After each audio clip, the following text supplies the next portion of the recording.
यशपाल, दुख का अधिकार। पाठ का नाम है दुख का अधिकार, क्लास 9th एनसीईआरटी।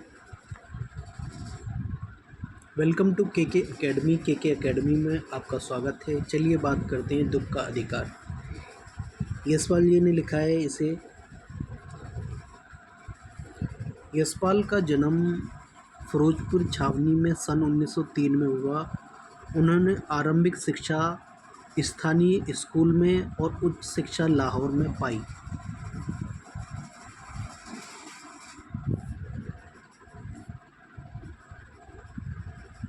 यशपाल विद्यार्थी काल में से ही क्रांतिकारी गतिविधियों में जुट गए थे।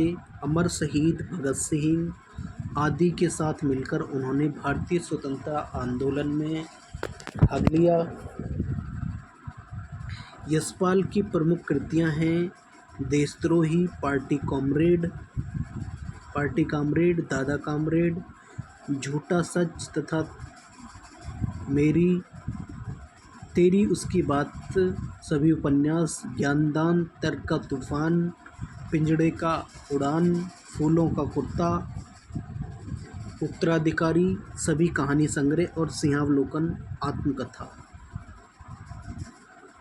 मेरी तेरी उसकी बात पर यशपाल को साहित्य अकादमी पुरस्कार मिला। यशपाल को कहानियों में कथा रस सर्वत्र मिलता है। वर्ग संघर्ष, मनोविश्लेषण और पैना व्यंग इनकी कहानियों की विशेषताएं हैं।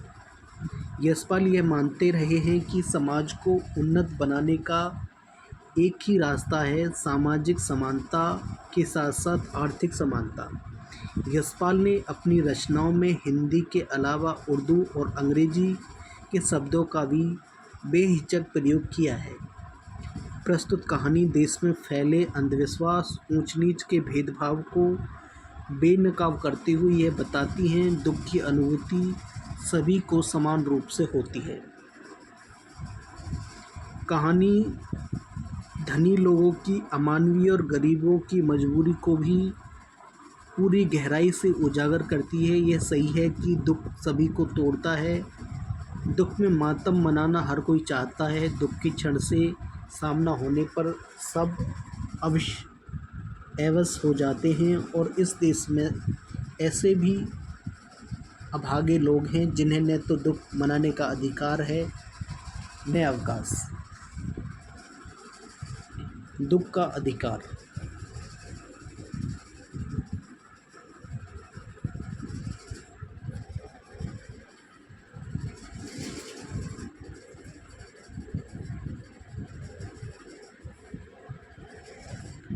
मनुष्य की पोशाकें उन्हें विभिन्न श्रेणियों में बांट देती हैं। प्रायः पोशाक ही समाज में मनुष्य का अधिकार और उसका दर्जा निश्चित करती है। वह हमारे लिए अनेक बंद दरवाजे खोल देती है, परंतु कभी ऐसी भी परिस्थिति आ जाती है कि हम जरा नीचे झुककर समाज की निचली श्रेणियों की अनुभूति को समझना चाहते हैं। उस समय यह पोशाक ही बंधन और अड़चन बन जाती है। जैसे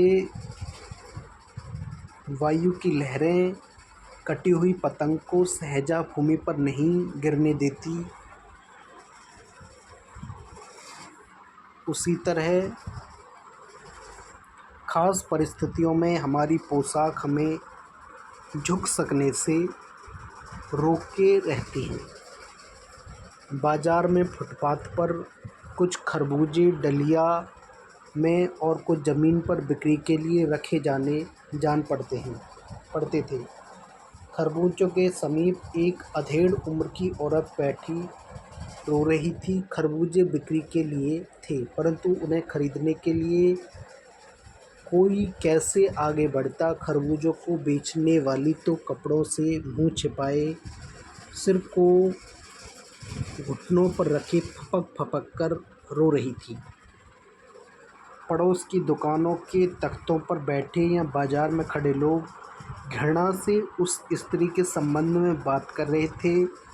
उस स्त्री का रोना देखकर मन में एक व्यथा सी उठी, पर उसके रोने के कारण जानने का उपाय क्या था। फुटपाथ पर उसके समीप बैठ सकने में मेरी पोशाक ही व्यवधान बन खड़ी हो गई। एक आदमी ने घृणा से एक तरफ थूकते हुए कहा, क्या ज़माना है, जवान लड़के को मरे पूरा दिन नहीं बीता और यह बेहया दुकान लगा के बैठी है। दूसरे साहब अपनी दाढ़ी खुजाते हुए कह रहे थे, अरे जैसी नीयत होती है अल्लाह भी वैसी ही बरकत देता है।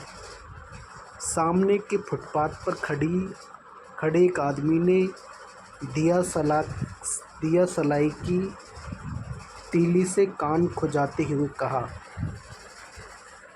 अरे इन लोगों का क्या है, ये कमीने लोग रोटी के टुकड़े पर जान देते हैं।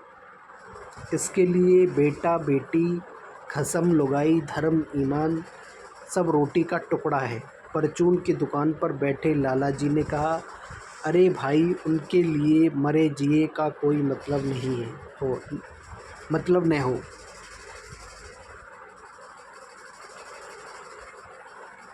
पर दूसरे के धर्म इंसान का तो ख्याल करना चाहिए। जवान बेटे के मरने पर 13 दिन का सूतक होता है और वह यहाँ सड़क पर बाजार में आकर खरबूजे बेचने बैठ गई है और 1000 आदमी आते जाते हैं। कोई क्या जानता है कि इसके घर में सूतक है। कोई इसके खरबूजे खा ले तो उसका ईमान धर्म कैसे रहेगा, क्या अंधेर है।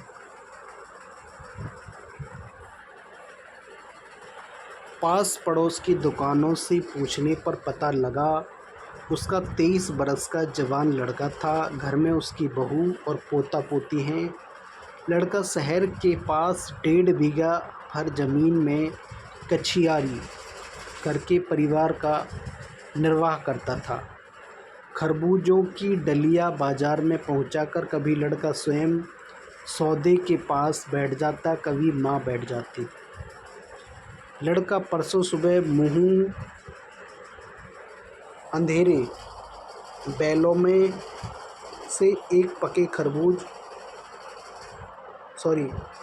सुबह मुँह अंधेरे बेलों में से एक पके खरबूजे चुन रहा था। गीली मेड़ की तरावट में विश्राम करते हुए एक सांप पर लड़के का पैर पड़ गया। सांप ने लड़के को डस लिया। लड़के की बुढ़िया माँ बावली होकर ओझा को बुला लाई। झाड़न फूकान हुआ तो नागदेव की पूजा हुई। पूजा के लिए दान दक्षिणा चाहिए। घर में जो कुछ आटा और अनाज था दान दक्षिणा में उठ गया।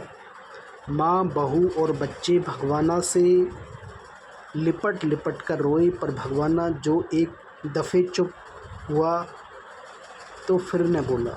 सर्प के विष से उसका सब बदन काला पड़ गया था।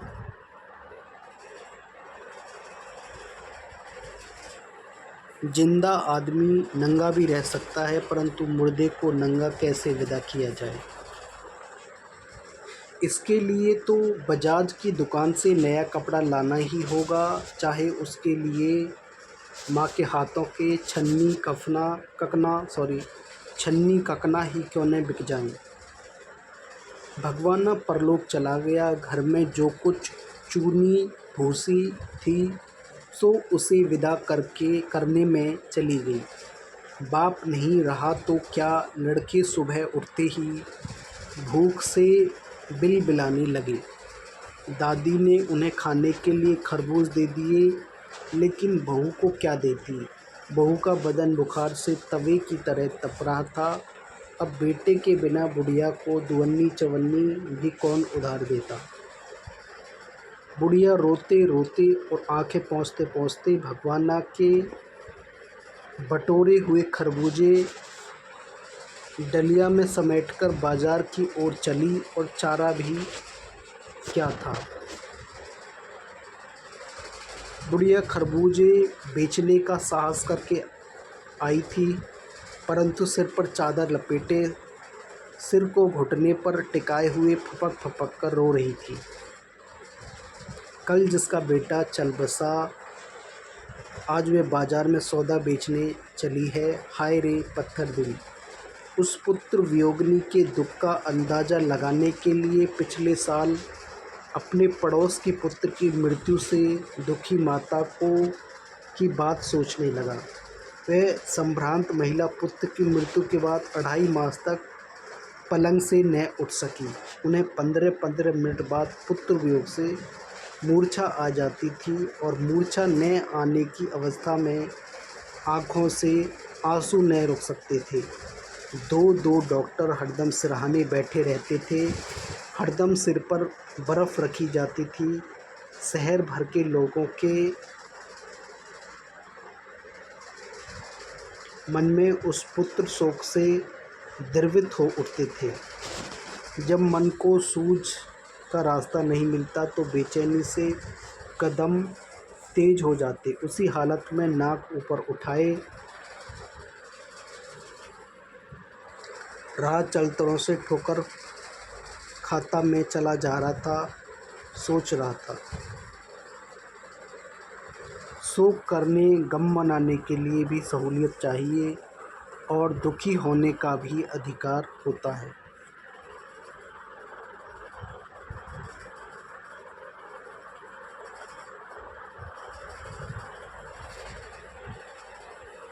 शब्दार्थ और टिप्पणियाँ। पोशाक मतलब वस्त्र पहनावा। अनुभूति मतलब एहसास। अड़चन का मतलब होता है विघ्न, बाधा, रुकावट। अधेड़ का मतलब होता है आधी उम्र का, ढलती उम्र का। व्यथा का मतलब होता है पीड़ा। व्यवधान का मतलब होता है रुकावट, बाधा। बेहया का मतलब होता है बेशर्म, निर्लज्ज। नियत का मतलब होता है इरादा, आशय। बरकत का मतलब होता है वृद्धि, लाभ, सौभाग्य। खसम का मतलब होता है पति। लुगाई का मतलब होता है पत्नी। परचून की दुकान मतलब आटा, चावल, दाल आदि की दुकान। सूतक।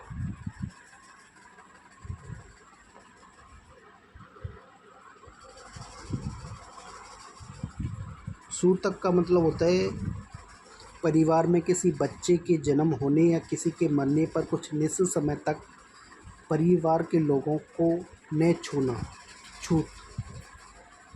कछियारी मतलब खेतों में तरकारियां बोना। निर्वाह का मतलब होता है गुजारा। मेड़ का मतलब होता है खेत के चारों ओर मिट्टी डालकर बना हुआ घेरा, 2 खेतों के बीच की सीमा। तरावट मतलब गीलापन, नमी, शीतलता, ठंडक। ओझा का मतलब होता है झाड़ फूँक करने वाला। छन्नी का मतलब होता है मामूली गहना, जेवर। सहूलियत का मतलब होता है सुविधा। Thank you for watching this video. आपको अच्छी लगे तो प्लीज़ वीडियो को लाइक करें, चैनल को सब्सक्राइब करें। धन्यवाद।